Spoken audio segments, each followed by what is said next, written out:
তোমাদের পুরুষদের মধ্যে ওই ব্যক্তি সবচেয়ে ভালো যে তার স্ত্রীর কাছে ভালো, যে তার স্ত্রীকে আচার আচরণের সৌন্দর্য দিয়ে, ব্যবহারের মাধুর্য দিয়ে, আচরণের উৎকর্ষ দিয়ে, সে সুন্দর ব্যবহারের মাধ্যমে, তার সুন্দর কাজ কারবারের মাধ্যমে তার স্ত্রীর মানসিক সন্তুষ্টি যেটা, তৃপ্তি যেটা সে আদায় করতে পেরেছে, হ্যাঁ আমার স্বামী লোকটা ভালো, এই জিনিসটা যে আদায় করতে পেরেছে সে আসলেও ভালো।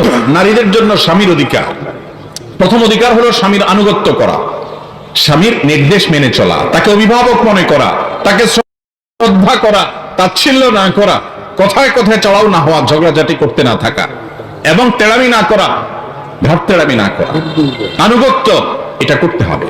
আর সেই সাথে স্বামীর অধিকার আদায়ের জন্য অন্য যা যা আছে, তার সম্পদের হেফাজত, নিজের সম্ভ্রমের হেফাজত, এবং তার যতটুকু সাধ্যে কুলায় সেবা, সৌজন্যতা, এটা বজায় রাখতে হবে। একই কথা স্বামীর জন্য প্রযোজ্য। আল্লাহ কোরআনে বলেছেন ওয়াশিরুহুন্না বিল মারুফ, হে পুরুষরা, স্বামীরা তোমরা মেয়েদের সাথে সুন্দর এবং যথাযথ আচরণ করো, ভালো ব্যবহার করো, এটা তার হক।